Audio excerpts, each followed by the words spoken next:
আসসালামু আলাইকুম, welcome back to another new video. আশা করছি যে যেখান থেকে দেখছেন আল্লাহর অশেষ রহমতে সবাই অনেক অনেক ভালো আছেন। ঈদের নামাজের জন্য ওরা সবাই বের হয়ে যাচ্ছিল, মানে ঈদের জামাতের জন্য। তো 8টার সময় জামাত ছিল, তো সকাল সকাল গোসল করে ওরা বেরিয়ে গেছে। এদিকে আমরা টুকটাক গোছগাছ করে রেডি হতে না হতেই ওরা আবার ব্যাক করেছে জামাত শেষ করে। তো যাই হোক, সকাল সকাল ওদের বেশ ক্ষুধা লেগে গেছে, কজ এই তো দিন ধরে আলহামদুলিল্লাহ আমার বড় ছেলে তো পুরো 30টা রোজাই করেছে, আর ছোটটা মনে হয় জাস্ট 3টা রোজা বাদ দিয়েছিল, তাও আবার আমি অতিরিক্ত ফোর্স করাতে। আলহামদুলিল্লাহ আমার ছোট ছেলে, ও ক্লাস 5-এ পড়ে, রাজি, তো সে 27টা রোজা কমপ্লিট করেছে। এটা আমার জন্য বিশাল একটা ব্যাপার অবশ্যই। আর সে আলহামদুলিল্লাহ রোজা রাখায় তার খুবই আগ্রহ, যার কারণে সে একটি রোজাও ভাঙতে চায় না। তো ওরা ফিরে আসছে, এসেই বলতেছে আমাদের খুব ক্ষুধা লেগেছে। তো আমি বললাম আমি খাবার দিয়ে দিচ্ছি টেবিলে, দয়া করে তোমরা পাঞ্জাবিগুলো খুলে আসো, কারণ সবাই সাদা পাঞ্জাবি পরেছে। সো খাওয়া দাওয়া করতে গেলে একটু আধটু যদি ছিটে পড়ে তাহলে কিন্তু পুরা পাঞ্জাবিটাই নষ্ট হয়ে যাবে। এই কারণে আমি বলেছি যে তোমরা ফ্রেশ হয়ে আসো, আমি খাবার দিচ্ছি। তো আসলে আমরা এই যে এবার হচ্ছে খুব বেশি একটা কিছু করতে পারিনি। মোমো করেছিল, চকলেট পুডিং, নবাবী সেমাই, ওর স্পেশাল এগুলা। অন্যান্য সময় ও আরও কিছু করে, বাট এবার আসলে এত কিছু হয়ে ওঠে নাই। তারপরও যতটুকু হয়েছে শুকর আলহামদুলিল্লাহ। সবাই আমরা একসাথেই খেতে বসেছি। আর সবথেকে বড় কথা যে প্রতি বছরই মনে হয় যে এবার রমজানে আছি আমরা, সামনের বছর কাকে পাবো না। তো এই জিনিসটা প্রতিবারই আমার কাছে খুব বেশি করে মনে পড়ে। আর এইবার অসুস্থতার কারণে একটু বেশি বারবার মনে পড়ছে।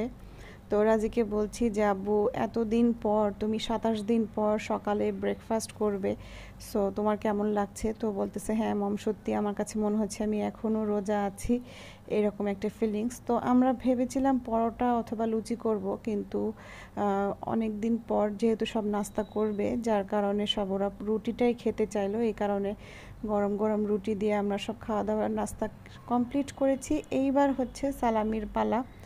কারোর তো আর তর ছিল না যে কখন পাবো ঈদ সালামিগুলো। আমার ছোটটা তো ভীষণই এক্সাইটেড, ভীষণ।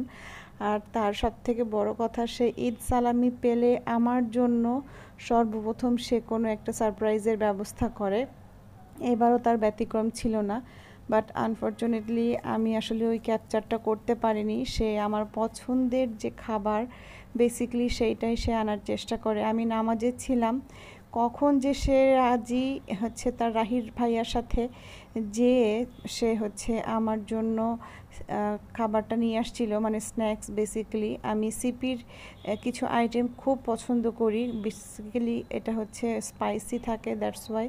তো সে বিকালবেলা যে তার ঈদ সালামি থেকে এতগুলো টাকা খরচ করে ওটা কিনে নিয়ে আসছে। আর ও অপেক্ষা করতে করতে আমাকে বলতেছে মম, তোমার নামাজটা একটু তাড়াতাড়ি কমপ্লিট করো, তোমার জন্য সারপ্রাইজ আছে। তো আসলে এই জিনিসগুলা এক একটা সন্তানের এক এক রকম। আর সবথেকে বড় কথা হলো যে এবারের ঈদে আমাদের বাসায় না কেউ এসেছে, আর না আমরা কোথাও যাব ভাবছি। রাজি তো ভীষণ মনোযোগ দিয়ে তার টাকাগুলা কাউন্ট করছিল, আর কোন টাকা দিয়ে কি করবে সে সেটা ভাবছে। ওরা কখনোই কোনো টাকা স্পেন্ড করে না, আলহামদুলিল্লাহ যা যা আছে সব কিছু তারা জমিয়ে রাখে। তো এটা আসলে মানে আমি আসলে অনেক অনেক অনেক ভাগ্যবান, শুকর আলহামদুলিল্লাহ, আল্লাহর দরবারে লাখ লাখ শুক্রিয়া যে এত লক্ষ্মী আমার বাচ্চাগুলো, যে বলার না। তো যাই হোক, এখানে কথা বলতে বলতে দুপুরে খাবার আয়োজনটা আমরা করতে যাচ্ছি। এখানে হচ্ছে মোমো রোস্ট করছিল, আর আমার ছোটোটার আবদার ছিল যে মম, ঈদের দিন অবশ্যই তুমি আমাকে আস্ত মুরগির রোস্টটা করে খাওয়াবে। তো ঈদের আগের দিনই আমি জাস্ট রোস্টটা করে কিনে নিয়ে আসছিলাম, তো রান্না করে ফেললাম। আর এদিকে বাসমতি চালের হচ্ছে পোলাও করা হয়েছে। তো এইখানে খাবার দাবারগুলো সব দুপুরে রেডি, মানে 4টা বেজে গেছে খাবার খেতে খেতে। তো আজকের ভিডিওটা আমার এ পর্যন্তই। আর বমও এই ফার্স্ট টাইম তার অ্যাটেম্পট ছিল বাসমতি রাইস রান্নার। তো আলহামদুলিল্লাহ খুবই সুন্দর হয়েছে মোমো রান্না বান্না, আর ও তো হাতে জাদু আছে। তো সবাই ভালো থাকবেন, দোয়া রাখবেন আমার ফ্যামিলির জন্য। অবশ্যই অবশ্যই আমার 3 বাচ্চার জন্যই, কারণ মমও আমার একটা বাচ্চা, তো ওর জন্য দোয়া করবেন। আর আজকের ভিডিওটা এ পর্যন্তই। সবাই ভালো থাকবেন, সুস্থ থাকবেন, আর অবশ্যই অবশ্যই ঈদের আরও একটি বার ঈদ মোবারক, ঈদ মোবারক, ঈদ মোবারক জানাচ্ছি। আর দুষ্টামি করে বলছিলাম যে তোমাদের এই আস্ত মুরগির রোস্ট খাওয়ার ডকুমেন্ট হিসেবে আমি তোমাদের খাওয়া দাওয়াটা রেখে দিচ্ছি। আজকে ভালো থাকবেন, সবাই সুস্থ থাকবেন। আসসালামু আলাইকুম, আল্লাহ হাফেজ।